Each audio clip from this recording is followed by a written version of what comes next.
আমি কি আপনাদের অনুমতি নিয়ে নেই? আমরা সাধারণত দাঁড়িয়ে বলি, কিন্তু আজকে আমি একটু বসে বলতে চাচ্ছি। দাঁড়িয়ে বেশিক্ষণ কতক্ষণ বলতে পারবো জানি না, সবসময় তো শরীর একরকম থাকে না। ঠিক আছে, বসে বলি যদি বলেন। কাতলাবু বাইতুল সালাম জামে মসজিদের উদ্যোগে আজকে এই ওয়াজ মাহফিলে সম্মানিত সভাপতি, এই কাতলাবু বাইতুল সালাম জামে মসজিদের সভাপতি হাজী মোহাম্মদ লুৎফুর রহমান, উপস্থিত রাজনৈতিক দলের নেতৃবর্গ, এলাকার মুরব্বিয়ান, মুসল্লি ভাইরা, সুধী মণ্ডলী এবং বাড়িতে বসে পর্দা আড়ালে যে সকল মা বোনেরা আমার বক্তব্য শুনছেন, আসসালামু আলাইকুম। আমি প্রথমে আপনাদের কাছে আমাদের প্রিয় নেত্রী দেশনেত্রী বেগম খালেদা জিয়া, যিনি কঠিন রোগে আক্রান্ত, অনেকদিন ধরেই গুরুতর অসুস্থ, তার জন্য দোয়া চাচ্ছি। সারা বাংলাদেশে প্রত্যন্ত অঞ্চলের দিকে বিভিন্ন প্রতিষ্ঠান, মাদ্রাসা, মসজিদে তার জন্য দোয়া হচ্ছে। আমরা যারা তাকে পছন্দ করি, ভালোবাসি, যার নেতৃত্বে আমরা আস্থাশীল, অতীত আপনারা দোয়া করেছেন এবং আপনাদের দোয়া উসিলাই আল্লাহর ইচ্ছায় উনি আমাদের মাঝে ফেরত এসছেন। আমি এখনও বিশ্বাস করি যে 80 বছরে আমাদের এই নেত্রী আবারও আমাদের মাঝে ফিরে আসবেন, কারণ জাতির এই ক্লান্তি লগ্নে দেশের জন্য, মানুষের জন্য, আমাদের জন্য, এই দলের জন্য তাকে খুবই প্রয়োজন। সে একজন আপোষহীন মানুষ, তার কাছ থেকে আমরা অনেক কিছু শিখেছি। তার যে ব্যক্তিত্ব, কম কথা বলা এবং কখনো কোনো ব্যাপাস কথা কাউকে নিয়ে, কোনো ব্যক্তিকে নিয়ে, দলকে নিয়ে করেননি। এবং এই বিগত সময় শেখ হাসিনা থেকে মিথ্যা মামলা অভিযুক্ত করে 5 বছর পরে আরও 5 বছর, 10 বছরের কোর্টে সাজানো গোছানো রায় পরে তাকে 2 বছরের কেন্দ্রীয় কারাগারে থাকতেই হয়েছে। এবং তারপরও এই 5ই আগস্টের পরে অনেক সাংবাদিক চেষ্টা করেছেন তার সাথে সাক্ষাৎ করতে, তার মুখ দিয়ে কোনো কথা বের করতে, উনি কিছুই বলেননি। কারণ কি হয়েছে, কি করেছে, মহান আল্লাহ তাআলা সবই দেখেছেন। অতএব তার নীরবতা তার চরিত্রের অন্যতম একটি বৈশিষ্ট্য। কম কথা বলা, নীরবতা, ব্যাপাস কথা না বলা। আমরা এরকম নেত্রীকেই দেখতে চাই, যার নেতৃত্বে আমরা দল করি। আমি খুবই প্রাউড ফিল করি যে এরকম একটা দলের নেত্রী, যিনি দীর্ঘদিন নেতৃত্ব দিয়ে এই দলকে বারবার ক্ষমতা এনেছে। এবং আল্লাহ চান তো উনি জীবনদশা ভাগ্যে থাকলে আবারও হয়তো দেখে যাবেন যে তার স্বামীর হাতে গড়া 78 সালের 1 সেপ্টেম্বর শহীদ রাষ্ট্রপতি জিয়াউর রহমান যে দলটি তৈরি করেছিলেন, আজকে হাঁটি হাঁটি পা পা করে কোটি কোটি মানুষের হৃদয়ে এই দল ঢুকে গেছে। পছন্দের জায়গা, ভালোবাসার জায়গা, আন্তরিকতার জায়গায় এই দলের অবস্থান। আমরা চাই উনি জীবন দশায় আবারও দেখে যান যে এই দলকে মানুষ এখনও পছন্দ করে, ভালোবাসে এবং এই দলকে ভালোবেসে ভোটের মাধ্যমে আবারও রাষ্ট্র ক্ষমতায় বসাতে চায়। ওয়াজ মাহফিলগুলো এই কারণে আয়োজন করা হয়। একটা হলো যে এই ওয়াজ মাহফিলের উসিলায় কিন্তু কিছু টাকা কালেকশন হয়, এতে কোনো সন্দেহ নেই। সারা বাংলাদেশের প্রত্যন্ত অঞ্চলে ওয়াজ মাহফিল গত বছর অনেক হয়েছে, এই বছর আরও বেশি হচ্ছে।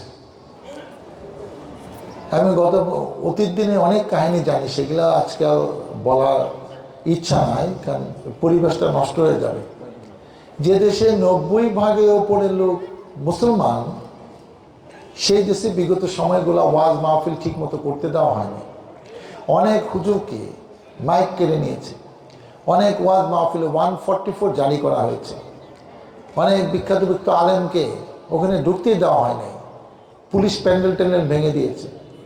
দেখেন, একটি মুসলিম দেশে একটা চর্চা, এবং এর থেকে আমাদের কী লাভ হয় সেটা আমি এখনই বলছি। ওয়াজ মাহফিল হবে না। আমি আমার একদম পরিচিত ঢাকা আওয়ামী লীগকে জিজ্ঞেস করলাম যে ভাই, আপনার ওয়াজ মাহফিলের উপর, এই হুজুরদের উপর খেপেন কেন? মানে ওরা আপনাদের বিরুদ্ধে কি কয়, কবে আপনি জানেন না ওরা যে কথাগুলো বলে, যে নসিহতগুলো করে, নামাজ পড়ি না, এটা পড়ি না, এগুলো তো আমলকে মিলা যায়। তোমাকে মিলাইতে দেবো, আপনি নামাজ পড়েন না, চাঁদাবাজি করেন, তো হুজুরটা এগুলো করবো না, তো এটা তো সত্য কথা বলতে হবে। ইসলাম শিক্ষা দেয় স্পষ্ট কথা, সত্য কথা, সময় বুঝে আপনাকে বলতে হবে। নাহলে আপনি একজন নেতা, তো নেতার কাজ তো সে একদম সারা বাংলাদেশ তাকে চিনে, সে কি ভয়ে ভয়ে ওয়াজ করবে না, তাই ইমাম শক্ত সে স্পষ্ট করে কথা বলবে, ইসলামের পক্ষে আসেন, আল্লাহর নৈকট্য লাভের জন্য কি কি করতে হবে সেগুলো বলতে পারবে না, তাহলে সে ওয়াজ মাহফিল করা দেখে কি? তো এইসব করে তাদের কিন্তু শেষ রাখা হয় নাই। আমরা অনেক সময় পালিয়েছিলাম, 17 বছর পালিয়েছিলাম। আমি মাত্র 3 বার জেলে গিয়েছি, মাত্র 53টি মামলা এখনও আসামি, এগুলো নিয়ে আমাকে ইলেকশন করতে হচ্ছে। আপনারা 2 বার 96-এ এবং 2001-এ পরপর 2 বার আমি ধানের শীষে ভোটে এই এলাকা থেকে সংসদ সদস্য নির্বাচিত হয়েছে। চেষ্টা করেছি আপনাদের পাশে থাকা, তারপরে যদি কোনো ভুল ভ্রান্তি হয়ে থাকে আপনারা নিজ গুণে ক্ষমা করে দিবেন। আর যে কথা বলছিলাম, এখানে যারা ওয়াজ করেন, একটা হলো কিছু টাকা কালেকশন হয়, দ্বিতীয় হলো এই ওয়াজ মাহফিলের মাধ্যমে আমরা মুসলমানের ইতিহাস, ইসলামের ইতিহাস, আপনারা অনেকে জানেন কি জানেন না যে স্পেন একটা খ্রিস্টান রাষ্ট্র, 710 থেকে 1492 সাল পর্যন্ত এটা মুসলিম রাষ্ট্র ছিল। কেন এটা মুসলিম থাকলো না সেই প্রসঙ্গ ইম্পর্টেন্ট না, ইম্পর্টেন্ট এরকম একটা শুনানি সময় আমরা অনেকে জানি না। তারপর আমাদের প্রিয় নবী রাসূলদের জীবনী, যেখান থেকে অনেক কিছু শিক্ষার আছে, সেগুলো আমরা চর্চা করি না, জানিও না, শোনার চেষ্টাও করি না। এবং এখানে যারা ওয়াজ করেন তারা অনেক বছর ধরে অনেক বইপত্র পড়ে, তা আশেপাশে অনেক লোকের কাছে অনেক দেশি বিদেশে অনেক কিছু শিখে তারা এত সুন্দর করে এগুলো গুছিয়ে পাবে। যেমন আমাদের ইসলামের 5টি স্তম্ভ, কলেমা, নামাজ, রোজা, হজ, যাকাত, আপনি যে 5 ওয়াক্ত নামাজ পড়েন, এই নামাজ কতটা কবুল হয় কি হয় না এটা কি আপনি জানেন? এটা আল্লাহ জানে, কিন্তু আমার তো নামাজ পড়তেই হয়। যেমন জেলখানায় তো আবার আলেমদের আড্ডাখানা, এই দেলোয়ার হোসেন সাইদি অনেক লোকের সাথে আমার জেল খাটার সুযোগ হয়েছে। আমি নাম বলবো না, একজনকে জিজ্ঞেস করলাম, আচ্ছা হুজুর আমাকে একটু বলেন তো, যে ধরেন আমি সুন্নত নামাজ পড়লাম না, আমার কি গুনাহ হবে? নফল নামাজ না পড়লে হয় না, এটা সবাই জানে, সুন্নত নামাজ পড়ার গুনাহ হবে? ওই আলেম আমাকে উত্তর দিল, আচ্ছা এটা আমি পরে উত্তর দিই, আগে আমার কথাটা আপনি শুনে। আমাদের 2 কাঁধে 2জন ফেরেশতা থাকে, একজন ভালোটা লেখে, একজন খারাপটা লেখে, আমল নামা কী কী হচ্ছে না হচ্ছে। নামাজ বেহেশতের চাবিকাঠি। তা আপনি মারা গেলে আপনার ওসিয়ত নামা, আপনি কি কি করেছেন, আমল নামা সব হিসাব নিকাশ হবে।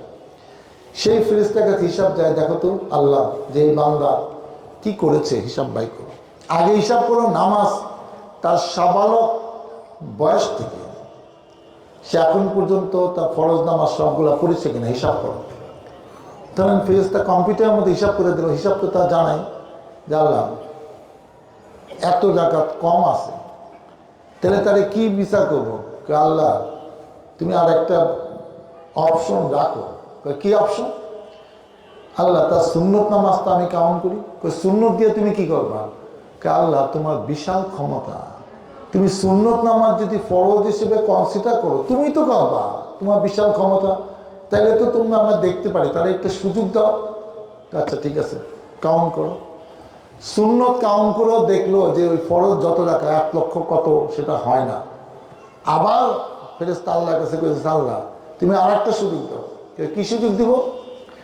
আল্লাহ তো নফল নামাজও পড়ছো, ওইটাও একটু কাউন্ট করি।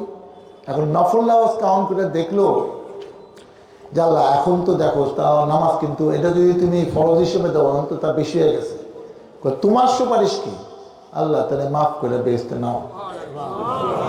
তো এই যে আমি কি প্রশ্ন করলাম, উনি কিন্তু উত্তরটা এইভাবে দিব, গুনাহ হইল কি হইল না ভুলা যান, আপনি কিছু নামাজ পড়া আগে রাখেন, কেন কয়টা নামাজ আপনার শুদ্ধি হয়েছে না হয়েছে, আপনি নামাজ মানে কাজা করেছেন না ওয়াক্তে পড়েছেন, এগুলা হিসাব তো কম্পিউটার মতো আল্লাহর কাছে আছে।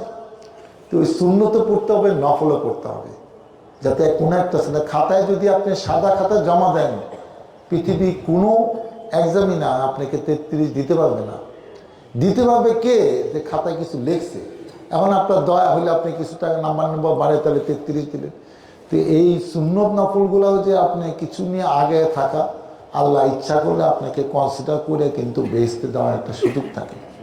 সেজন্য এই সুন্নত এবং এই নামাজগুলো পড়তে হবে। এবং আরও বলে তাদের কাছ থেকে শুনেছি, জেলখানা যে কেন ওখানে তো আর কিছু করার জায়গা নেই, নামাজই পড়তে হয়, এইসব কথা শুনতে হয়, গল্প, এছাড়া আর কোনো কাজ নেই। আর আমরা 3 বার যেহেতু মিথ্যা মামলা, 1 মাস 2 মাস 3 মাস 4 মাস, তারপর হাইকোর্ট আমাকে জামিন দিয়ে দেয়। কেন? মিথ্যা মামলা বেশি দিন আটকে রাখে না। যারা জামিন দেয় তারাও জানে যে এটা ইচ্ছা করে মামলা দিছে, এটা তো এইসব আকাম করে নাই। তারপর এই যে আমরা যে অবহেলা করা, হেলাফেলা করা, ওয়াক্তের নামাজ ওয়াক্তে পড়ি না, কখনো বাসায় গিয়ে কাজা পড়ি, এটা কিন্তু জায়েজ না। আপনি হেলাফেলা করে ওই নামাজ কাজা পড়বেন, এটা তো আল্লাহ কবুল নাও করতে পারে। আপনার সামনে ওয়াক্তের সময় আছে, আপনি মোবাইল টিপতেছেন কি অন্য জায়গায় গল্প করতেছেন, অন্য কিছু করতেছেন, নামাজটা পড়লেন না, এটা কিন্তু জায়েজ হইল না। এবং বলা আছে যে আপনি জামাতেই নামাজ পড়তে হবে, ওয়াক্তের নামাজ, এবং সেটার জন্য বিধান করা আছে যে 25 গুণ, মতান্তরে 27 গুণ সওয়াব হবে। কিন্তু আপনি সেটাও নিচ্ছেন না, তাহলে তো এগুলা হিসাব আপনার আল্লাহর কাছে দিতেই হবে, আপনি যত কিছু করেন। এবং আরও বলা আছে, ধরেন আপনি ফজরে আজান দিছে, আপনি বাসায় শুয়ে আছেন, প্রচণ্ড বৃষ্টি, এই বৃষ্টিতে আপনার বয়স 70 বছর, আপনার যেতে ভয় লাগছে, হ্যাঁ এটা জায়েজ, আপনি বাসায় নামাজ পড়েন। কিংবা আপনার বিদ্যুৎ চলে গেছে ঢাকার সময়, এখন আপনার যাইতে ভয় লাগতেছে, এটাও জায়েজ। আপনি যাইতেন, একটা লোক আপনাকে ধরে নিয়ে যেত, আপনি একটু অসুস্থ, পায়ে একটু ব্যথা পেয়েছেন, ওই ছেলেটা আজকে তার বাসায়, তার মা অসুস্থ, চলে গেছে, আপনার সাথে থাকে না, এইটা জায়েজ। যুক্তিসঙ্গত কারণ ছাড়া আপনি গায়ের জোরে ওয়াক্তের নামাজ আক্তের জামাতে পড়লেন না, এটা কিন্তু জায়েজ হলো না। এটা ফয়সালা কী হবে এটা আল্লাহ জানে। আর একটা ব্যাপার, এগুলো হুজুর দেখেছি, শুনছি, যেটুকু মনে আছে সেটুকু আমি বলতেছি। যেমন আপনি 15 দিনে কম সময়ে গেলেন কক্সবাজারে, কি ব্যবসার উদ্দেশ্যে গেলেন, কিংবা আপনি ঘুরতেই গেলেন পরিবার নিয়ে। এখন এই যে ইসলামের বিধান হলো, আপনার উপর কিন্তু কসর নামাজ প্রয়োগ হয়ে গেছে। কসর নামাজের নিয়ে হলো 15 দিনে কম হইতে হবে, এবং 48 মাইল অথবা 77 কিলোমিটার আপনি যে মসজিদে নিয়মিত নামাজ পড়েন আপনার বাড়ির কাছে, তার থেকে যদি 48 মাইল কিংবা 77 কিলোমিটার এটা দূরে হয়, আপনি কসর নামাজ পড়ার জন্য আপনি এনটাইটেল, আপনাকে এইটা করতে হবে। আবার কসর নামাজ কি, আপনার ফজরের নামাজ কিন্তু কসর হবে না, 2 রাকাত দুইটাই পড়তে হবে। মাগরিবের নামাজ 3 রাকাতই পড়তে হবে, মিনিমাম 2 রাকাত পড়তে হবে কসর নামাজের রক্ষা। তাহলে কি, জোহরের নামাজ, আসরের নামাজ, এশার নামাজ, এইটা 4 রাকাত আপনার 2 রাকাত করে কসর করতে পারবে। এখন একজন লোক কইল, কেন, আমার সময় আছে, আমি এখন 4 রাকাত জোহর পড়ুন, সমস্যা কি? হ্যাঁ সমস্যা আছে। আপনি গায়ের জোরে নিয়ম না মাইনা যদি 4 রাকাত ওখানে পড়েন, এটা একটা গুনাহ হবে, এটা হুজুরদের নষ্ট। আপনার উপর কসর প্রযোজ্য হচ্ছে, এখন আপনি এখানে 4 রাকাত পড়ার প্রয়োজন নেই। হ্যাঁ 4 রাকাত কখন পড়বেন, আপনি ওইখানে লোকাল মসজিদে নামাজ পড়তেছেন ইমামের পিছে, তখন ইমাম যা করে সেটা আপনার ফলো করতে হবে, তখন আপনার উপর কসর পড়া যাবে না।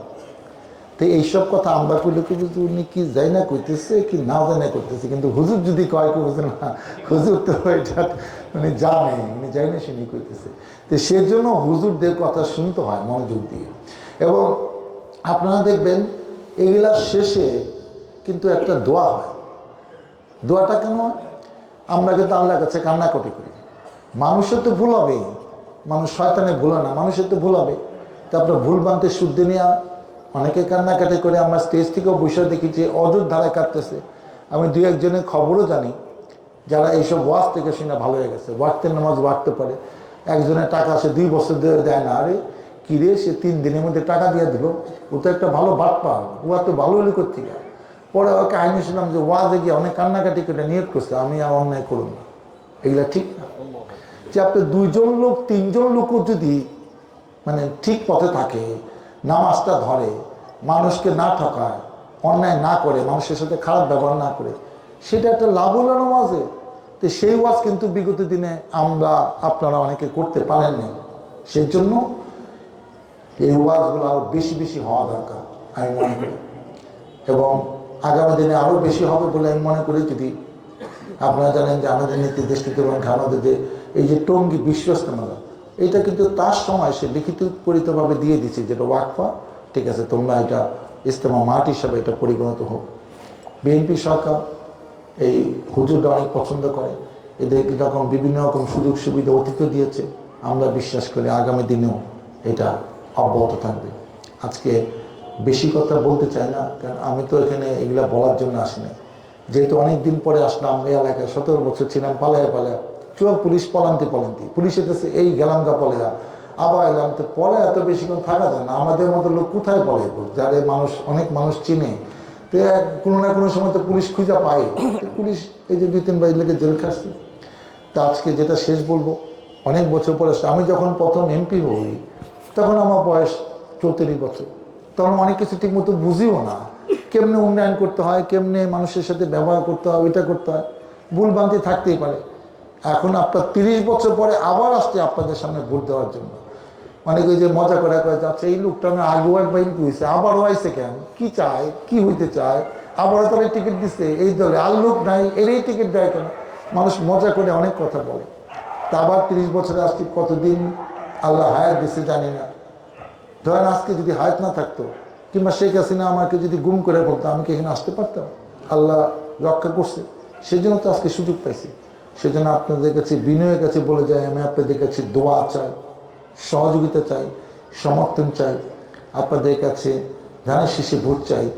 আপনাদের ভোটে এমপি হয়ে, সংসদ সদস্য হয়ে, জনপ্রতিনিধি হয়ে আপনাদের পাশে থেকে, সাথে থেকে জনগণের কল্যাণ, এলাকার কল্যাণ, এই কাতাবু বাইতুল সালে জামে মসজিদ, যেটা একসময় আমি কম বেশি সহযোগিতা করেছিলাম, এটা যেন আমি উন্নয়ন করতে পারি, নতুন ভবনটার জন্য বড় রকম অনুদান দিতে পারি, মহান আল্লাহ তাআলা আমাকে যেন সেই তৌফিক দেয়।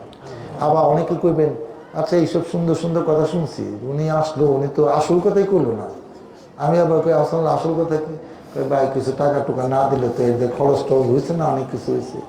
আচ্ছা, আমি 25,000 টাকা নগদ অনুদান এই মসজিদের জন্য এখন দিয়ে যাচ্ছি, আপনারা আমার জন্য দোয়া করুন। আসসালামু আলাইকুম।